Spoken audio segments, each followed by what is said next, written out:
Nós estamos expondo o livro de Juízes, estamos no capítulo 6. Alguns capítulos a gente usou quase que o capítulo inteiro. Agora chegamos em Gideão, e Gideão é Gideão, né? Ele vai fazer um teste com Deus lá da lã, e 2 vezes ele vai espremer a lã para ver se tinha água. Uma vez tinha água, outra vez não tinha. Mas a gente vai ver na história de Gideão que ao mesmo tempo que ele espremeu a lã, parecia que Deus queria espremer o pescoço dele, né? Porque é o carinha teimoso, mas mesmo assim é corajoso e foi. E pode passar. A ideia do último estudo que nós tivemos foi ali no início do capítulo 6, é o ambiente em que Gideão vai surgir, vai agir, vai servir a Deus. E a gente percebeu que a nação de Israel, a ideia da semana passada foi que o remorso produz resposta cáustica de Deus, né? Cáustica vem da palavra, da ideia da soda cáustica, né? Que é aquilo que remove, aquilo que machuca, aquilo que arde, aquilo que queima, né, Lourdes? Né? Se lembra de como era usada a soda cáustica no passado? Então, o povo estava com um problema, eles clamaram a Deus, mas o coração não estava arrependido pelo problema que foi causado. Eles simplesmente queriam se livrar daquela angústia, daquele sofrimento. Então, não era um verdadeiro arrependimento, era simplesmente uma dor pelo sofrimento. E aí, então, a ideia é que isso é remorso. E remorso, quando você clama a Deus, Deus vem com uma resposta meio dolorida, machuca, porque ele não quer, ele não está lá como garçom simplesmente para limpar o chão ou para limpar a sua camisa que caiu. Deus está querendo trabalhar na sua vida, resolver e trazer de volta a atitude correta, né? E a ideia, né, de tudo aquilo que a gente viu numa sequência bem rápida, próximo, seria isso, né? O Juízes capítulo 6, ele fala que novamente, mais uma vez, outra vez, a nação de Israel tornou a fazer o que era mal. A palavra aí que sempre vai iniciar, tornaram a fazer o que era mal diante dos olhos do Senhor, é a ideia de repetição, isto é, um juiz libertava eles, tinha um tempo de sossego, esse juiz governava a nação, julgava a nação por um tempo, era um conselheiro da nação, mas esse juiz morria, essa nova geração abandonava o Senhor, esquecia do Senhor, ficava indiferente ao Senhor e voltava a praticar as mesmas coisas, a idolatria, mas mesmo assim ainda continuavam religiosamente servindo a Deus, no sentido assim de rituais, de sacrifícios, das festas. Eles continuavam, eles simplesmente agregavam ao seu estilo de vida aquilo que Deus tinha orientado e imposto para a nação de Israel que não deveriam fazer. Então, religiosamente, eles estavam lá, é como se batesse o cartão. Eu estou bem com Deus porque eu estou fazendo isso, isso, isso. Mas eles simplesmente eram conhecedores das práticas religiosas. Mas da pessoa de Deus eles esqueceram. Toda prática religiosa ela deve nos levar a ter uma intimidade, um conhecimento melhor com Deus. A prática religiosa sem comunhão, sem intimidade com Deus, não serve para nada. No livro de Miqueias, Deus chega e fala assim: tomara que alguém se levante e feche a porta para que vocês não me cultuem mais, porque eu estou sofrendo o culto de vocês. Já pensou ouvir isso de Deus? Que Deus está sofrendo, por quê? Tudo é feito, tudo é festa, tudo é alegria, mas simplesmente para diversão, para prazer deles, e não uma comunhão, uma adoração, um amor devotado à pessoa de Deus. Então, novamente, houve um ciclo de falha, eles ficaram pouco tempo, os outros às vezes 40 anos, ficaram 7 anos, mas foram invadidos e assolados e oprimidos pelos midianitas. Midianitas não eram poder político, eles estavam ali só para devastar, tipo peregrinos. Eles chegavam naquela terra, usavam tudo, impediam a liberdade, e por causa disso, eles ficaram muito destruídos, a nação de Israel ficou muito destruída e debilitada, perderam toda a força. Por quê? Aí, então, eles clamaram por um libertador, mas veio um profeta. Eles pedem um libertador para que Deus mande alguém que liberte eles, que guerreie, que seja forte, que liberte eles dos midianitas, mas, em vez do libertador, Deus mandou um pregador, um profeta. E esse profeta vai falar o seguinte: em nome de Deus, ele vai dar um recado de Deus, é como um bilhete, um e-mail que Deus mandou para eles. Deus vai falar assim para a nação de Israel: eu livrei vocês do Egito, eu tirei vocês do Egito e coloquei vocês em Canaã. Isto é, tudo isso daí é retrato, é a figura do meu amor por vocês. Mas vocês esqueceram de mim e ignoraram, isto é, tanto na mente como no coração, na prática, me abandonaram. Vocês seguiram buscar prazer em outras coisas e colocaram os objetos que vocês tinham prazer, as ações, as atitudes, como ídolo do coração de vocês. Isto é, vocês começaram a depender dessas coisas para serem satisfeitos. E aí, então, eles clamam a Deus, mas Deus manda o profeta porque era simplesmente um remorso e não arrependimento. Parecia até um arrependimento, a atitude, o jeitão, o clamor, as expressões pareciam um arrependimento, mas era um arrependimento superficial, e arrependimento superficial é remorso. Simplesmente estava dolorido o que eles estavam passando. Então, lembraram do Senhor: poxa, nós temos um Deus, tem uma aliança com a gente, vamos clamar para Ele, Ele prometeu tanta coisa boa, vamos falar com Ele. E hoje nós vamos, então, continuar o estudo. Aí eles clamaram a Deus com remorso, Deus manda um profeta para falar no lugar de Deus, dá uma dura neles, e aí agora um anjo do Senhor vai aparecer para Gideão, e vai chamar Gideão para essa tarefa de libertar a nação de Israel. Então, o texto hoje é Juízes 6, de 11 a 24, já lemos, e a ideia é que o texto vai falar sobre o chamado do medroso juiz corajoso. Como que alguém pode ser medroso e ser corajoso ao mesmo tempo? É estranho, é oposto. Medroso é corajoso. E é isso que a gente vai ver, que Gideão vai ser chamado por Deus, e Deus, o anjo do Senhor ali, vai chamar ele de medroso, de corajoso, para libertar um povo superficialmente arrependido. Então, nós vamos ver hoje como que foi esse chamado, como que Deus levantou Gideão para libertar a nação de Israel, que clamou a Deus, mas o arrependimento não era verdadeiro. Vamos lá? Versículo 11. Nós vamos ver nesse texto aqui a situação de medo, de desespero, e, ao mesmo tempo, uma visita divina. Algumas vezes, talvez você já passou por isso, né? Tem medo, desespero, Deus vem visitar através de alguma coisa. Você nem imagina como isso vai aparecer. E aí fica mais confuso ainda, porque você está concentrado numa coisa, e aí vem Deus para bagunçar tudo, para mudar, e aí que vai ser um pouco da bagunça aqui com o Gideão. Então, o anjo do Senhor veio. Primeiro foi o profeta, agora veio um anjo do Senhor. O que a gente precisa entender aqui é que esse livro foi escrito depois de todos os eventos de 400 e poucos anos. Então, o autor, ele já sabe de toda a história. Mas o que está acontecendo aqui é que Gideão teve a visita de alguém. Ele percebeu que era diferente. Depois de tudo, ele vai tirando as conclusões. Então, quando o autor escreve, ele já identifica corretamente.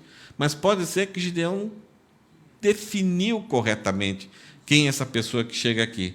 Então o anjo do Senhor veio e sentou-se debaixo do carvalho que está em Ofra, que pertencia a Joás, da família de Abiezer.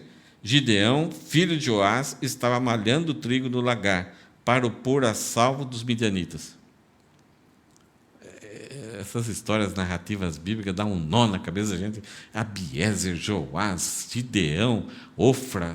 Até você juntar, parece que você tem que desenhar aqui. Em simples, Gideão estava malhando o trigo. Aonde? No lagar. Lagar não é lugar de malhar o trigo. Lagar é um lugar de pedra que ela é meio inclinada, e aí num canto dela ela tem um filetinho assim, que depois cai.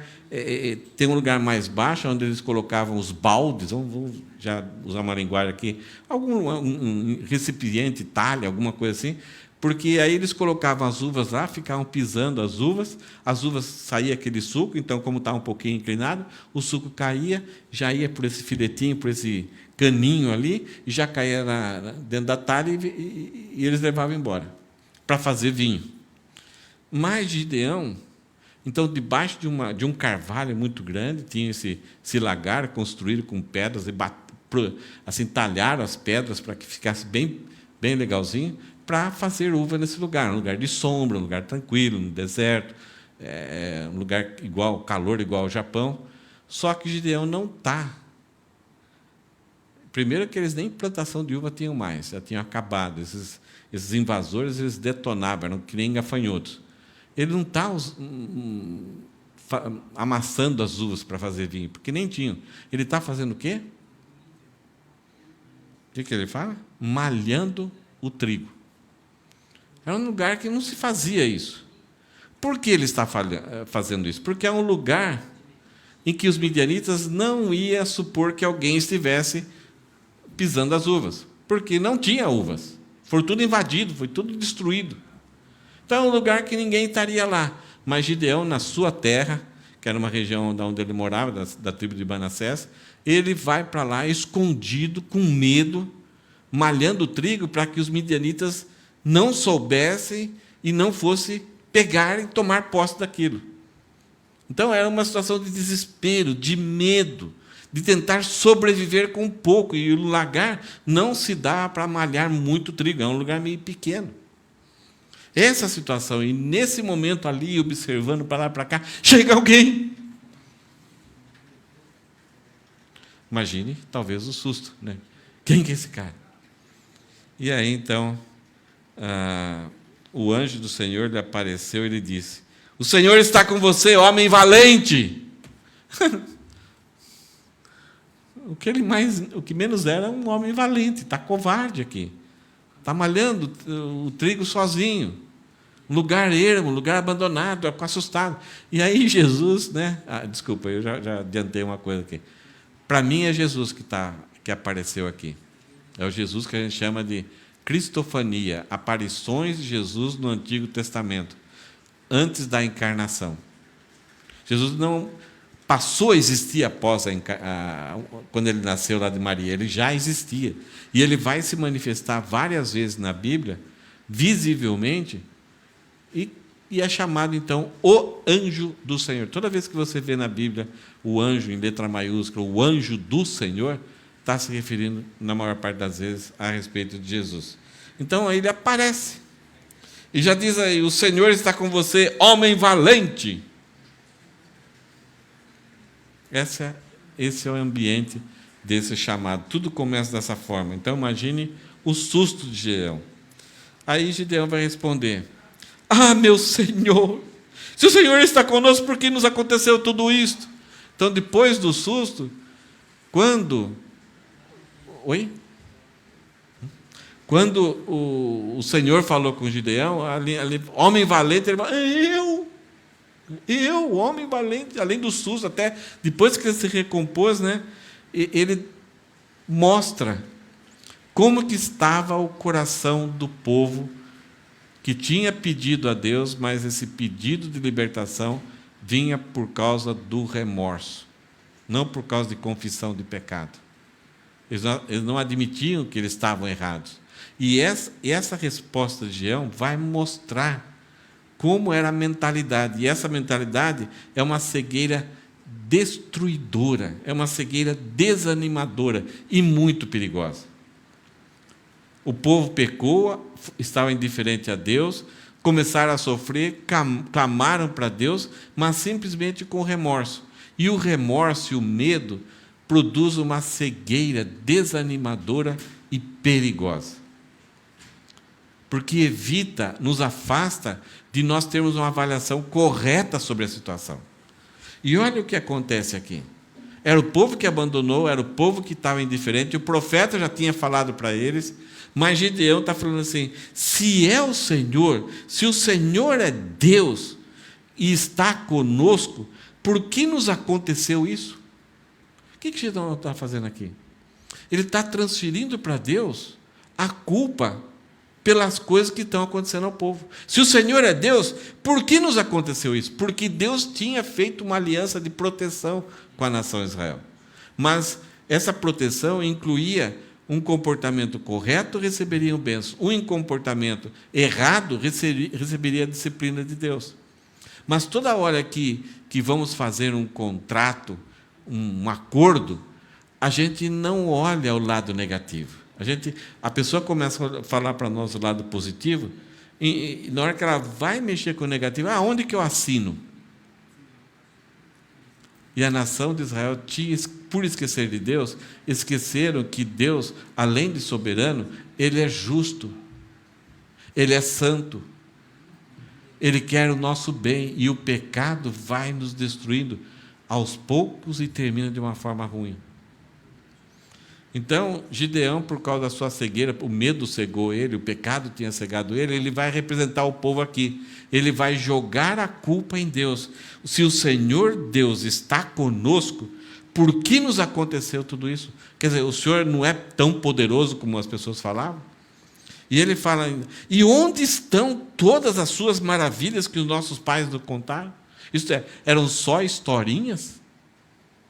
Cadê as maravilhas? Olha, 7 anos nós estamos sofrendo na mão desses povos. Estamos morando em cavernas, em fortificações, em buraco na terra. Não temos mais uva, temos que... olha só o que eu estou fazendo, eu estou escondido, temendo aqui no lugar ruim, trabalhando trigo, para ter um pouquinho de alimento. Cadê aquelas maravilhas do maná, da água que saiu da rocha? Cadê? Os nossos pais contaram, mas será que era tudo fake news?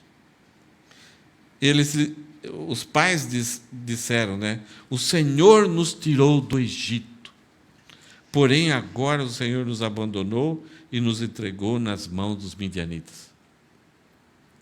Os pais disseram, o Senhor nos tirou do Egito, mas agora o Senhor nos abandonou e nos entregou nas mãos dos midianitas. O profeta tinha falado o contrário. O profeta tinha falado, vocês abandonaram o amor de Deus, vocês se tornaram indiferentes, vocês foram a outros deuses. Mas o povo, mesmo ouvindo o profeta, e aqui Gideão vai refletir o coração do povo, eles é que estão sentindo que foram abandonados por Deus.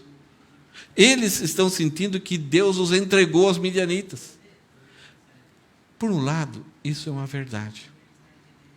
Porque os midianitas não fizeram nada do que conseguiram fazer contra Israel se Deus não tivesse abandonado o povo, se Deus não tivesse entregado o povo nas mãos de Israel. Isso é verdade.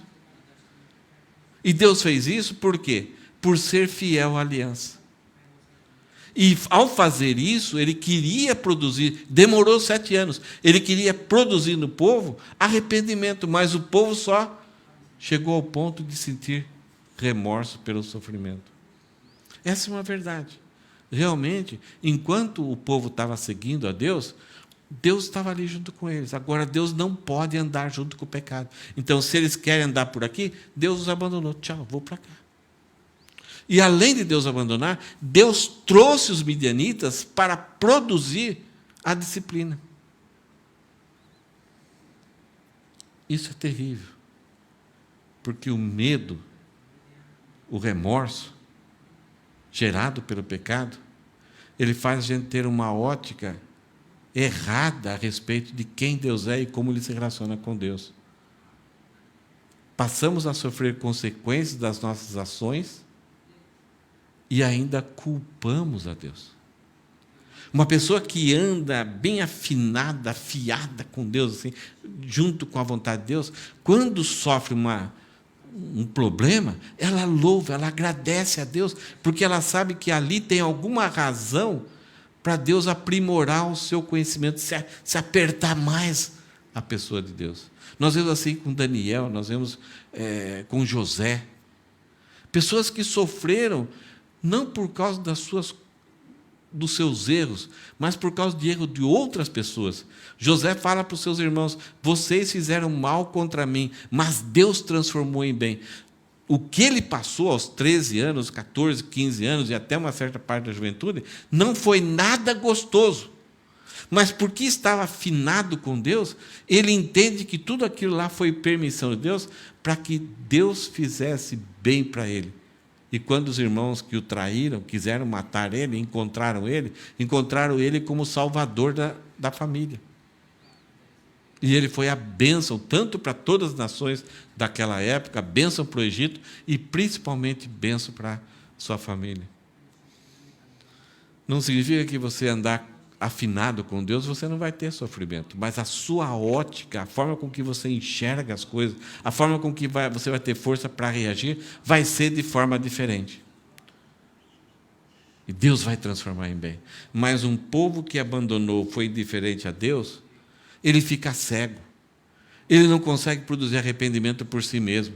O máximo que ele consegue é um remorsozinho. E quando Deus se encontra com ele, ele dá uma bronca em Deus. O Senhor nos abandonou. O Senhor nos entregou. E se não for direto para Deus, essa pessoa passa a murmurar. A nação de Israel teve 40 anos no deserto murmurando. Nada estava satisfeito. Nada estava contente. Tudo era ruim. Aí então Deus, na sua graça, mesmo antes de vir o arrependimento, Deus vai levantar alguém, vai trabalhar no coração dessa pessoa, vai mudar a sua mente, vai mudar o seu coração, vai colocar óculos bons para ele enxergar a realidade, mesmo antes do arrependimento. Uma coisa fantástica na nossa vida é que a graça é abundante no Antigo Testamento. Isso é graça.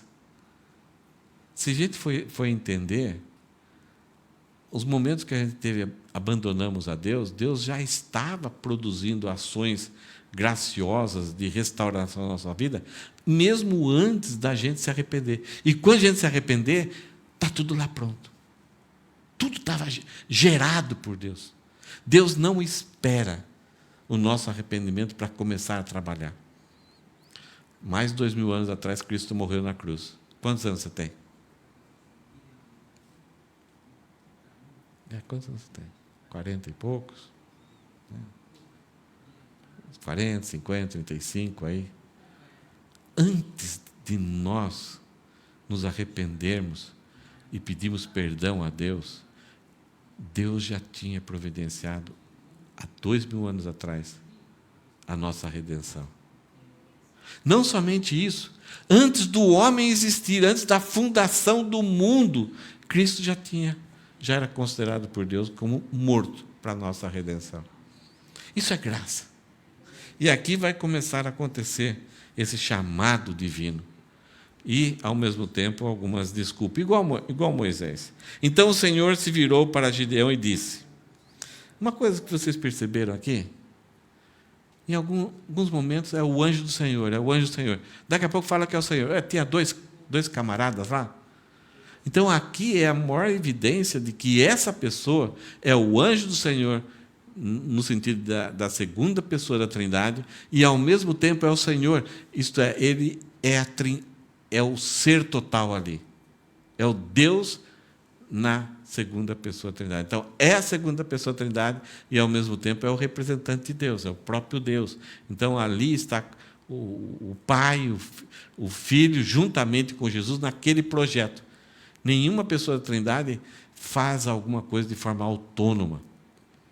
Eles têm uma sinergia, tudo que eles fazem. Então, quando um faz alguma coisa, é como se o outro estivesse fazendo.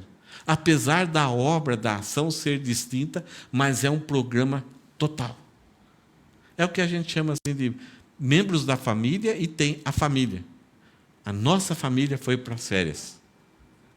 Cada um estava lá, agindo de forma diferente, mas a família como uma entidade estava lá. Deus é um ser, um só ser, com 3 pessoas. Então, esse ser subsiste em 3 pessoas. Então, quando uma pessoa faz, a divindade toda está participativa. Apesar, por exemplo, a gente tem que distinguir um pouquinho isso aí. Por exemplo, quando Jesus morreu na cruz, o Pai não morreu na cruz, nem o Filho não morreu na cruz. Mas eles estavam conjuntamente no processo. O Pai estava ali com Jesus. Então, é uma obra da Trindade com participações distintas. Então, aqui nós temos Jesus, mas a Trindade está cooperando, está trabalhando aqui junto com ele. Então, por isso que, versículo 14 fala, então o Senhor se virou para Gideão e disse, vá nessa força que você tem e livre Israel das mãos dos midianitas. Não é verdade que eu estou enviando você? O cara estava com medo, malhando o trigo. E agora o Senhor vem e fala, vai nessa força que você... Que força? Eu? E livre Israel das mãos dos midianitas. Como? E ainda o Senhor pergunta, não é verdade que eu estou enviando você? É claro, mas não dá para ir. Então você tem o chamado divino que considera você a pessoa ideal para realizar aquela obra.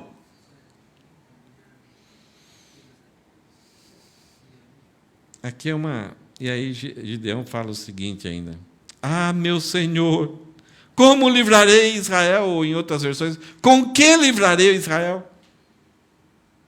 Não tinha tanque, não tinha avião, não tinha nada disso. Não tinha exército ainda. Ele vai descobrir um pouquinho depois. E ele vai falar sobre ele e a família dele. A improbabilidade de ele ser aquele cara que podia trazer libertação para Israel. Ele fala, eis que a minha família é a mais pobre em Manassés. E eu sou o menor da casa do meu pai, eu pequenininho. Sabe, tem irmãos, tem pai, tem avô. Eu sou o zero à esquerda, o pequenininho lá, o caçulinha, talvez. Então, a minha família já não é notável. Eu já sou, né, não posso passar à frente dos outros da minha família. Então, em outras palavras, novamente vai se repetir aquilo que já vimos. Sobre Eude, sobre Sangar, sobre Otoniel e sobre Débora. Pessoas improváveis são chamadas por Deus para uma obra maravilhosa. E é interessante, antes de falar os recursos que Deus Deus já fala, o anjo do Senhor já fala. Ele fala assim, vá nessa força que você tem. Que força que Gideão tinha? Nenhuma. E livre Israel das mãos dos midianitas. Não é verdade que eu estou enviando você? Mas aonde estava o envio? É uma coisa que acontece muito na nossa vida. Quando o Senhor se encontra conosco, Ele não olha muito o passado e o presente. Ele olha o futuro. Daquilo que nós podemos ser e fazer nas mãos de Deus. Então, Ele traz o futuro para nós, para o nosso presente. E Ele nos trata assim. Por exemplo, o Novo Testamento fala que nós já estamos ressuscitados em Cristo. Cadê? Eu não estou ressuscitado em Cristo. Mas para Deus é o futuro. Então, Ele traz esse futuro para agora. Então, se eu serei ressuscitado, Paulo e as Escrituras do Novo Testamento falam, então viva como tudo isso já tivesse sido resolvido. Aqui nós vemos o chamado divino e a insuficiência, a declaração de insuficiente, de ser insuficiente, de ser o improvável, de ser o inadequado. Paulo vai falar nas suas cartas em Corinto, ele vai falar assim, que Deus não chamou os grandes. Deus envergonha esse presente século, principalmente com aqueles homens que se julgam grandes e fortes e poderosos acima de Deus, indestrutíveis. Deus se apresenta a eles, eles negligenciam Deus, mas Deus vem aos fracos. Agora, ao mesmo tempo, quando Deus vem ao fraco, Ele fala aquilo que Ele, não que Ele acha, aquilo que Ele é, que nós somos nas mãos de Deus e poderemos fazer por causa de Deus. Mas também Deus não suporta muito tempo alguém achando que não é nada, aquilo. Algumas vezes é perigoso a pessoa, eu não sirvo para nada, não sei fazer isso, não sei fazer aquilo. Deus fala, puxa, mas eu coloquei o Espírito Santo em você, eu dou a palavra para você, eu te encorajo, já te salvei, você tem segurança da sua salvação.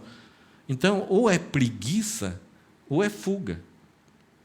É muito bom quando a gente reconhece aquilo que nós somos, a nossa fragilidade, a nossa dificuldade. É ruim, de repente, Deus chega, vem aqui, eu quero te chamar, eu quero te enviar, no caso aqui de Gideão. Gideão, homem forte, fala, sim, Senhor, eu sou mesmo. Aí está errado. Então, numa primeira conversa, no início, a atitude de Gideão, ela é boa. Eu sou de uma família pequena, eu sou o menor da família, Então, ele reconhece o seu estado. É muito bom quando eles estavam cegos, agora Gideão começa a enxergar aquilo que ele realmente é. No tratamento com Deus, em servir a Deus, a gente tem que reconhecer quem realmente nós somos. Tem um fato que Paulo usa lá em Efésios, ele fala, tomai toda a armadura de Deus. E aí ele vai usar a armadura romana, e a primeira coisa que Paulo fala para a gente se vestir é para nos cingirmos com a verdade. Cingir é um pano, mas vamos supor, é como usar essas camisetas segunda pele, bem apertadinha. Sabe, não sei se você usa no frio aqui, aquela camiseta, ela é bem apertadinha, não sobra nada, não fica nada solto. Então, Paulo fala, antes de colocar a couraça da justiça, antes de você parecer forte, invencível para os outros, vista a camisa da verdade. E essa camisa da verdade vai mostrar para você aquilo que realmente você é. Se eu vestir uma daquelas camisetas lá de segunda pele, vai mostrar exatamente aquilo que eu sou. Já imagino, né? Tem outras pessoas, que nem o César, que agora está bombadinho, vai colocar aquela camiseta, vai aparecer talvez umas marquinhas aqui na frente, tanquinho, tal, alguma coisa assim, né? Agora, depois você coloca aquela armadura, aquele negócio de couro, essa camiseta segunda pele que você cingia, colocava no seu corpo, em contato com essa armadura, vai proteger o seu corpo, porque o couro, lutando, correndo, suando, direto com o nosso corpo, vai machucar. Quando vestia-se aquela armadura assim, o soldado parecia que ele era poderoso, forte, grandão, mas estava tudo apertado. Ou se estava folgado, ia ajustar. Então, o exército romano, muitas vezes, ele matava de medo os adversários por causa da forma com que eles se vestiam, a couraça deles, a armadura que eles tinham, provocava um medo, era tudo igual, era tudo forte, mas alguns estavam protegidos. Agora, se não usasse essa camiseta, ia sangrar, ia machucar. Então, o que nós vemos aqui é que esse trabalho de restauração e preparação de chamado de Deus para com Gideão começa de forma correta. Deus estabelece. O que eu estou declarando para você, Gideão, é que você, nas minhas mãos, você será forte. Eu sou convosco. Você é valente. Você que vai libertar. Agora Gideão mostra, eu não sou nada.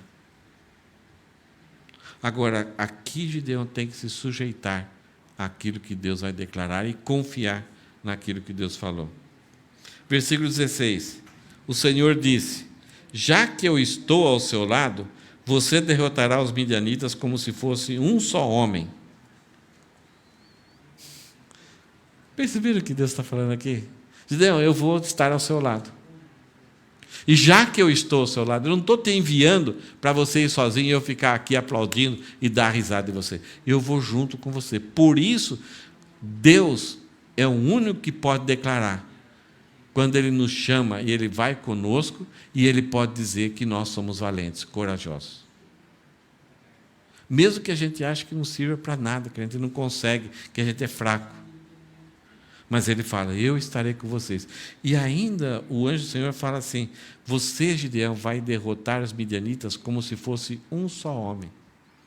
Não que ele fosse só um homem, mas aquele exército, você vai lutar com eles, e para você vai ser até fácil. É como se você estivesse lutando só com um homem. Ao lado de Deus, os desafios, as batalhas, as lutas, elas ficam mais fáceis. Mas ela não isenta nós de lutarmos.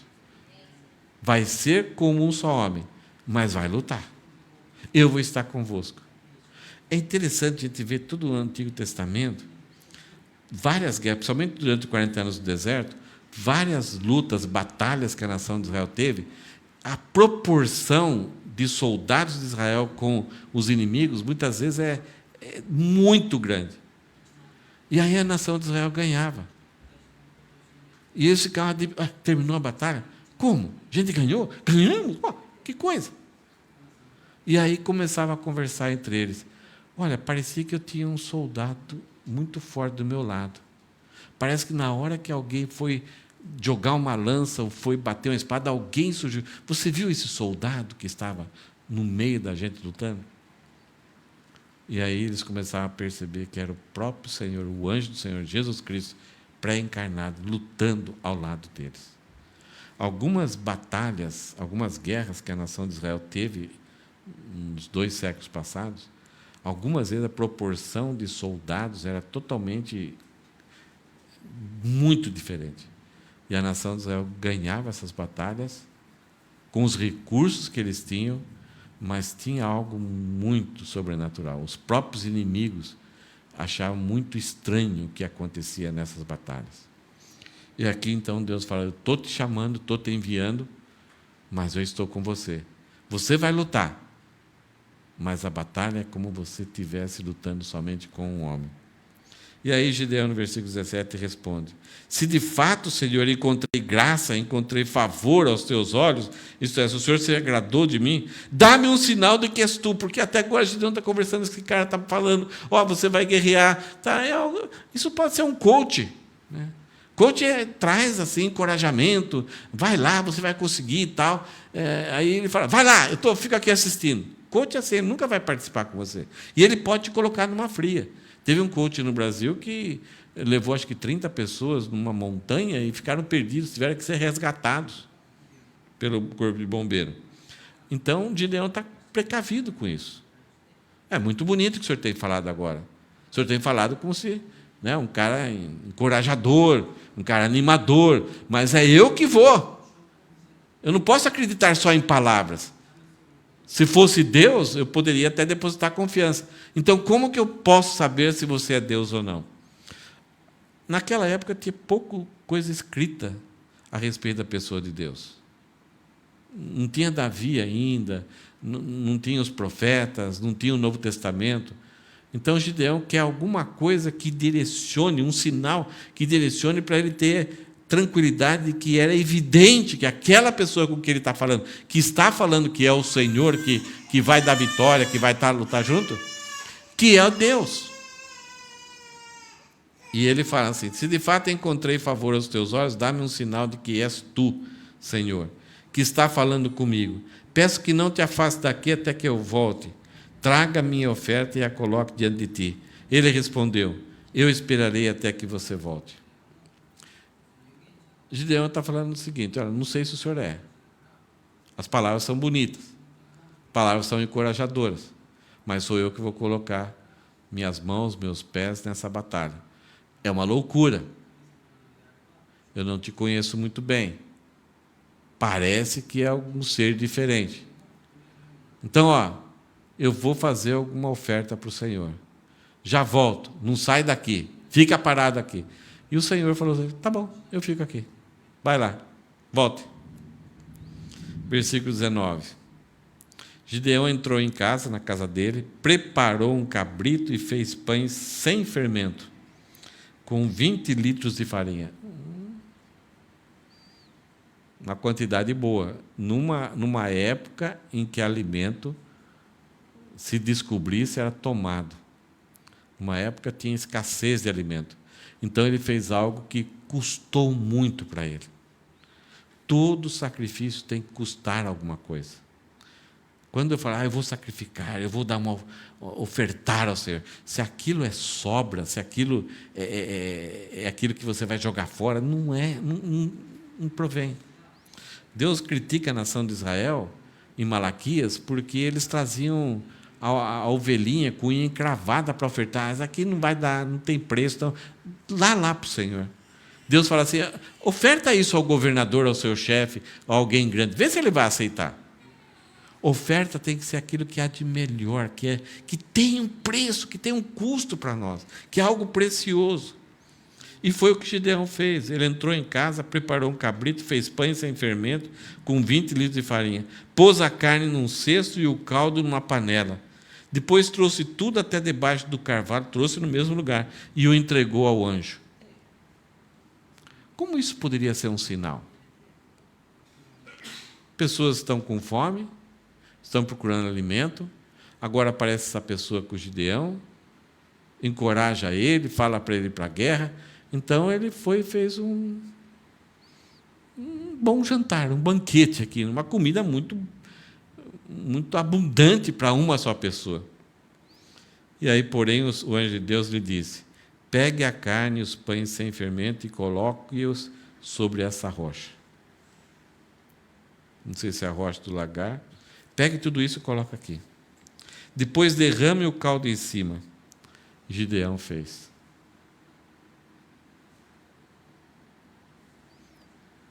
O que será que Gideão estava pensando? Se fosse um homem, realmente, ele ficaria contente e comeria. Agora, quando o anjo, o próprio Jesus aqui, o Senhor, esperou ele ir, ele caprichou, voltou, e agora o anjo do Senhor fala: ok, até aqui a ação, a atitude de Deus está sendo aceita por Deus.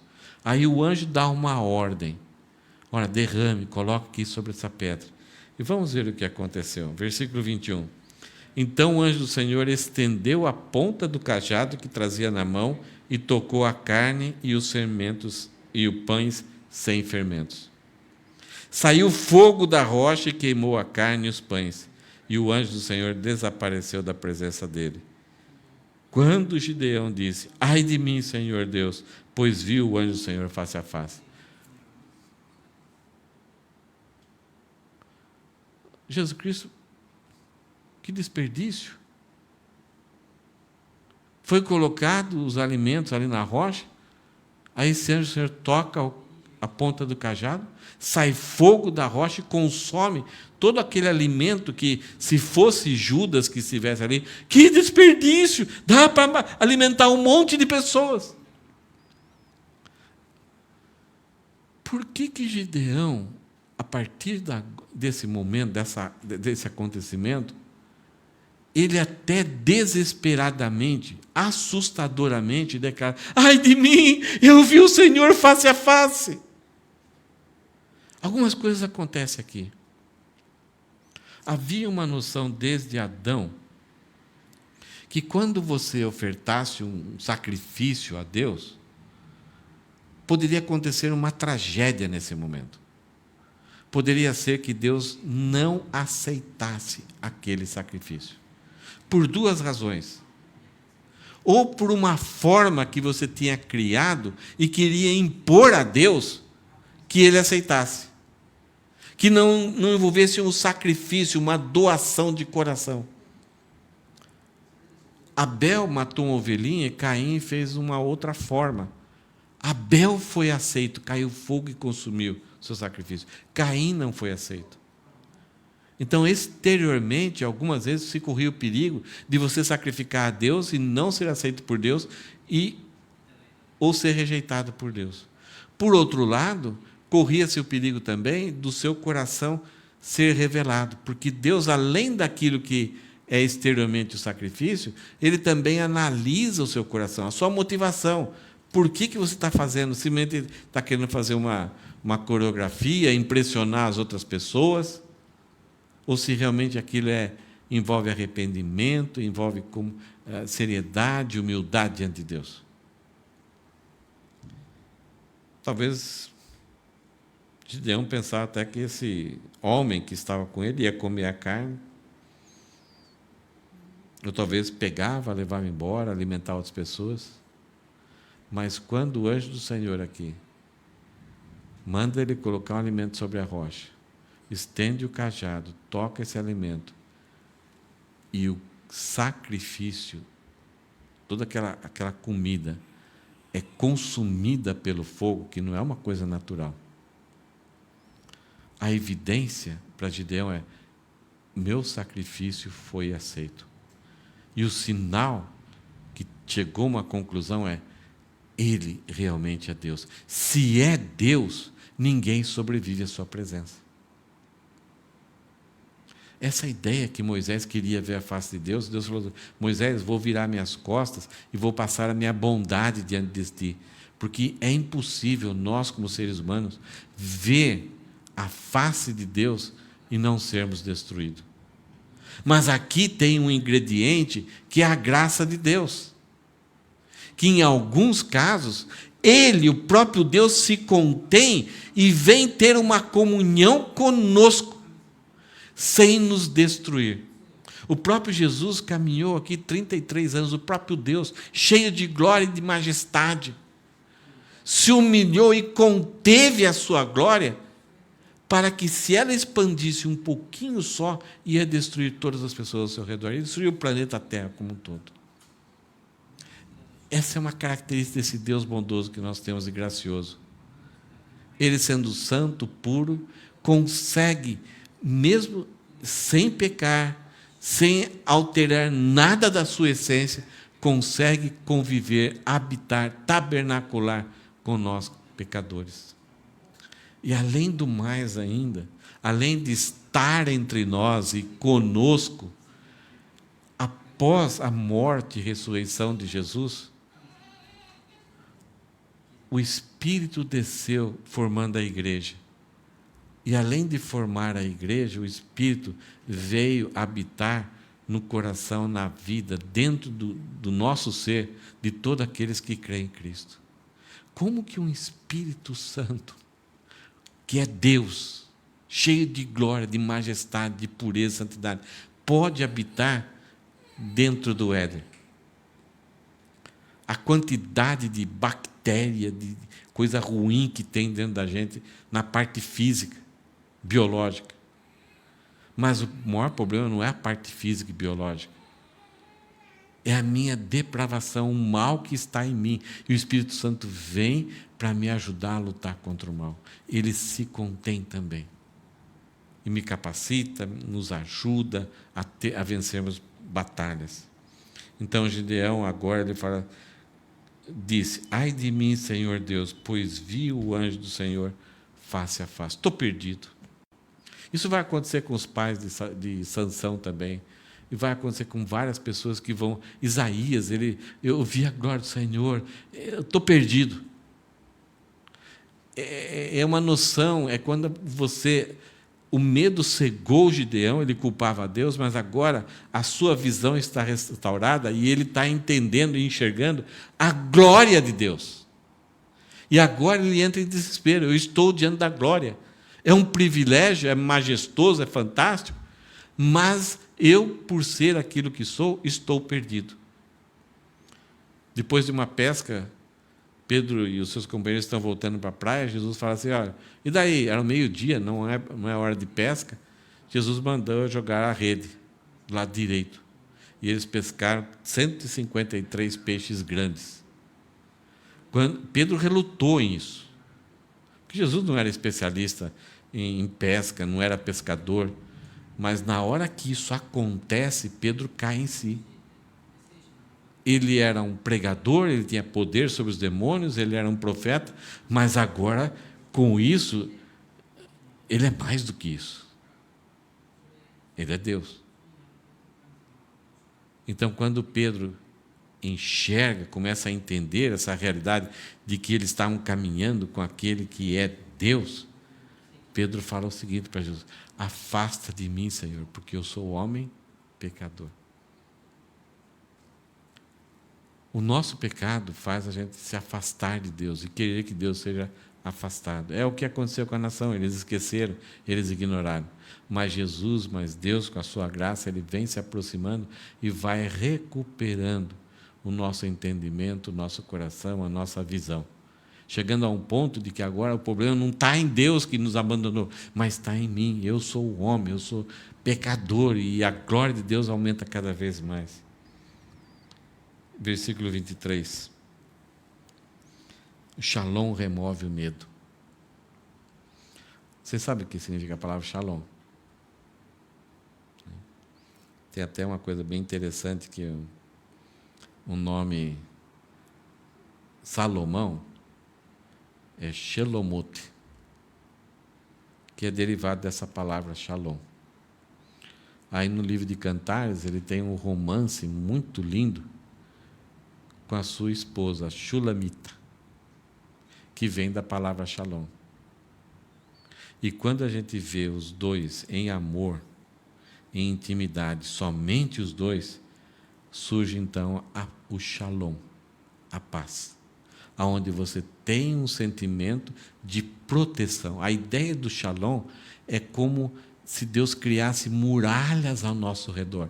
Ele não destrói, ele não impede, ele não elimina as dificuldades, os inimigos, mas ele cria como se fossem barreiras. A gente sente-se indestrutíveis por causa de quem está conosco. A paz do Senhor, o Deus da paz, está conosco. Então nós temos o sentimento de serem indestrutíveis, apesar dos problemas e dificuldades e inimigos estarem lá. E aí, olha só, o Senhor lhe disse: que a paz esteja com você. É o que muitas igrejas fazem, e fazem com propósito. Paz do Senhor, irmão. Paz de Deus. É esse desejo que o seu coração esteja protegido pelo Senhor, com essa muralha que é o Senhor. Então, o próprio Jesus, o próprio Deus, chega para Gideão e fala: que a paz esteja com você. Isto é, você está sentindo que você agora enxerga bem quem eu sou, você enxerga bem quem você é, e você sabe que existe uma diferença, existe uma ira contra o pecado. É normal esse desespero por causa de quem nós somos. Não sei como foi a sua conversão, mas muitas conversões acontecem quando alguém vê a pregação, quando alguém ouve a pregação daquilo que nós somos e do nosso destino, e de repente surge aquele desespero, aquele clamor, a pessoa está desesperada, apavorada, e eles clamam, e daí, quando você ouve a boa nova do Evangelho, que pacifica. Romanos 5 fala: pela graça somos salvos, mediante a fé, e temos paz com Deus. Paz aqui não é só aquele sentimento de tranquilidade, que você coloca o seu chinelo Raider, né? Não sei se vocês lembram disso, né? Tire férias com o seu chinelo Raider. É aquele negócio da tranquilidade, né? Quando você chega nas férias, assim, nesses dias que nós tivemos em agosto, então tem o mar, a areia, e aí você senta numa cadeira, aí você coloca o seu chinelo, aí você tira a foto das suas pernas, né? A Lourdinha que gosta de fazer isso, né? Então tira a foto da perna, o mar, a ideia é: estou em paz, estou tranquilo, estou relaxado, estou sossegado, estou numa boa, numa nice. Paz aqui, essa paz esteja com você, é muito mais do que isso. É a ideia de que todos os meus problemas, aquilo que causa a ira de Deus sobre mim, estão resolvidos. Deus resolveu por mim. Não tenho mais débito. Uma das coisas que mais tira a nossa paz, o que é? É débito. Algumas vezes a gente passa situações, e já que no Japão a atualidade está trazendo muita falta de paz por muitas pessoas. Nós muitas vezes não conseguimos pagar todos os impostos que é devido. Aí tem que renovar o visto, aí tem que fazer mais alguma coisa, tem o chacai, e aí você torce para não ficar doente, daí fica doente, e agora não tem o chacai roquém, como que eu vou fazer? Então, já tendo tudo certinho, já é difícil, imagine quando você enfrenta isso. Mas essa paz não é disso. Essa paz é muito mais. É que agora eu posso ter acesso a Deus, ouvir Ele e Ele me ouvir. Sem eu ser destruído, sem ser jogado na minha cara, que eu ainda estou em débito.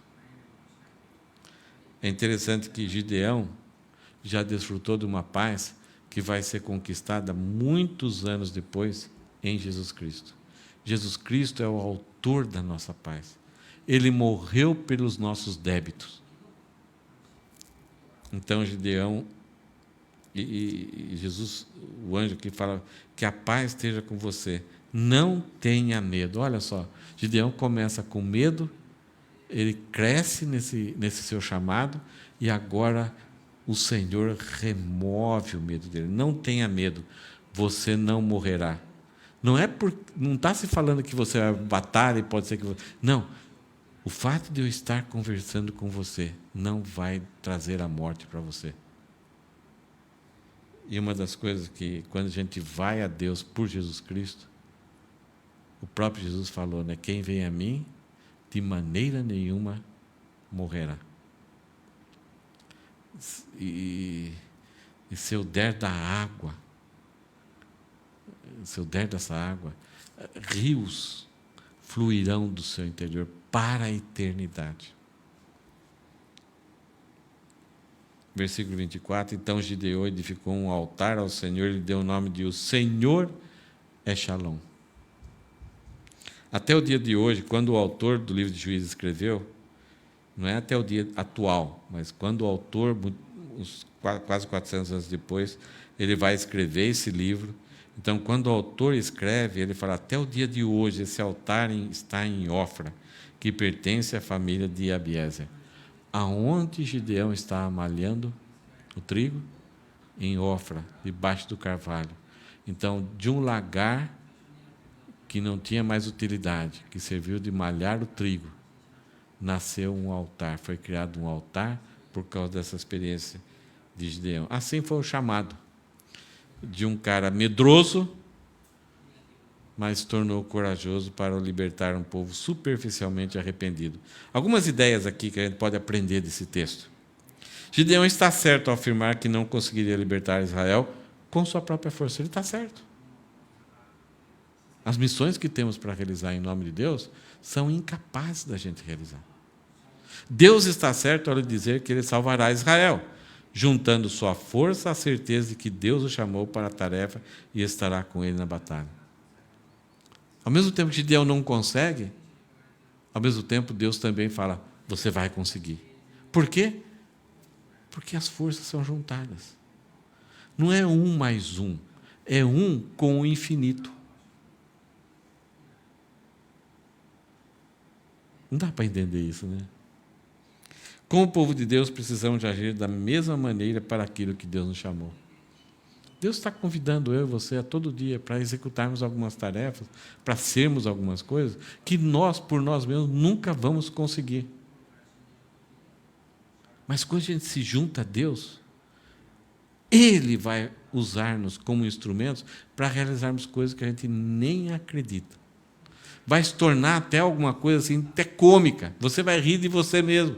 E, de repente, as pessoas vão olhar para você como se fosse uma vaca, nada pejorativo aqui, uma vaca num fio de alta tensão, lá em cima, assobiando. Não existe isso, é impossível isso. Mas as pessoas vão ver. Puxa, uma vaca em cima do fio de alta tensão e assobiando ainda. Como que é possível isso? Sim, com Deus, aquilo que para o homem é impossível, para Deus é possível. Algumas vezes a gente leva fama, as pessoas conhecem, você faz isso, faz aquilo, você consegue isso, faz... Você fala, você nem sabe a história. Você nem sabe. Mas é o Senhor que está realizando. Para pensar só algumas coisas. Deus levanta o resgatador mesmo antes do arrependimento. Isso aponta para o Evangelho. O povo não se arrependeu. Eles clamaram por um libertador para livrar eles do mal que eles estavam sofrendo. Isso é remorso. Quem mandou aquele mal, a verdade que Gideão fala, foi o próprio Deus. Deus permitiu que os midianitas fossem lá e assolassem o povo para produzir arrependimento deles. Mas o máximo que conseguiu produzir era remorso. Então, Gideão estava certo. E aí, antes mesmo que esse arrependimento acontecesse, Deus já está levantando, preparando, treinando, capacitando esse homem, que era um do povo, que até culpa a Deus. Esse libertador ele vai surgir mesmo antes do arrependimento acontecer. E nos próximos capítulos que a gente lê, nos próximos textos que a gente lê, vocês vão ficar assustados como estava a mente do povo. Mesmo tendo pedido libertação, eu acho que não era nem remorso. É assustador a depravação do coração desse povo com Deus. O remorso, aquilo que nós falamos, a graça está escancarada em toda a Bíblia. O remorso nos faz sentir que Deus não está presente na nossa vida e tudo é culpa de Deus. O remorso, o arrependimento, a gente sente a presença de Deus. A gente sente, na hora que vem aquele desespero, a confissão de pecado, a gente vê o óleo curador, o óleo restaurador, a presença ali do Espírito Santo que nos ajuda a ficar em pé. O remorso, a gente sempre vai sentir que Deus está ausente, e a gente muitas vezes vai procurar clamar, mas a forma é errada, então a gente não sente Deus. E Deus faz isso de propósito, até que a gente se dobre diante dele. Responsabilizamos Deus e queremos que Deus levante alguém para resolver o problema. E muitas vezes, quando vamos até Deus clamando para que Deus resolva o problema, Deus fala, então vai você. Eu não. Ué. Geralmente, quando você ora para Deus resolver, solucionar um problema, essa oração já está sendo agitada pelo Espírito Santo na sua vida para você ser esse instrumento que Deus vai usar para resolver. Quando Deus diz algo, Ele é poderoso para fazer acontecer. Valente guerreiro, eu. O que importa para nós é o que Deus fala a nosso respeito. Não o que os outros acham. Não, vai lá, você vai conseguir. Vamos lá, você consegue. Vamos lá. Isso é torcida. Deus não trabalha com torcida. Se Ele falou que você é valente, você é valente. Mesmo que você nem acredite, mesmo que você conheça todas as suas capacidades, as suas frustrações, seus medos, mas Deus fala, valente. O que importa na nossa vida é o que Deus acha sobre nós, não o que os outros acham. E nunca vivemos na história da humanidade essa preocupação em querer saber o que os outros acham a respeito de nós. Se forem curtidas, como eu sou feliz. A felicidade, ela vem quando a gente sente a declaração de Deus sobre nós. Paulo, quando escreve aos Coríntios, uma igreja problemática, ele escreve assim, aos santos que estão em Corinto. Santos? É a igreja que mais tem problemas, mas Deus falou que eles são santos. Isto é, eles foram resgatados pelo sangue de Jesus, então eles são santos. Vão estar num processo de ser corrigidos, de serem santificados, de serem admoestados, advertidos, mas a posição de Deus para aquelas pessoas que creram em Cristo é que eles são santos, não existe mais penalidade sobre eles. Por causa deles? Não, por causa de Cristo. Por causa da obra de Cristo. A manifestação da glória de Deus nos leva ao desespero, mas a graça nos traz a paz. O único recurso de termos paz na nossa vida é nos aproximarmos da glória de Deus, aproximarmos da Bíblia, da pessoa, da palavra, do povo, do programa, dos planos de Deus para a minha vida. Toda vez que somos indiferentes ou ignoramos tudo isso, vem o desespero, vem os transtornos, vem pensamentos que se introduzem na nossa mente e nos atormentam. A paz não significa que o ambiente temos sustento tranquilo. Muitas vezes, num leito de dor, de enfermidade, podemos desfrutar a paz, porque o Senhor está conosco. Tem várias histórias já, são experiências pessoais, de pessoas enfermas que dizem que veio um enfermeiro. Já viu essas histórias? Veio um enfermeiro, falou com ele e tal, e aí, depois de um tempo, chega a enfermeira, a pessoa fala assim, nossa, foi tão gostosa essa noite, o enfermeiro veio aqui, falou um monte de coisa legal para mim. Não, ninguém veio aqui. Esse quarto fica fechado. Então, algumas coisas assim. Então, são experiências pessoais, a gente não pode duvidar, não pode, mas eu acho que cada um de vocês já teve alguma coisa, uma experiência pessoal, de ter esse encontro que Gideão teve. No começo parece um ser estranho, mas depois a gente percebe a sua glória, o seu amor, a sua graça, o seu poder. Amém?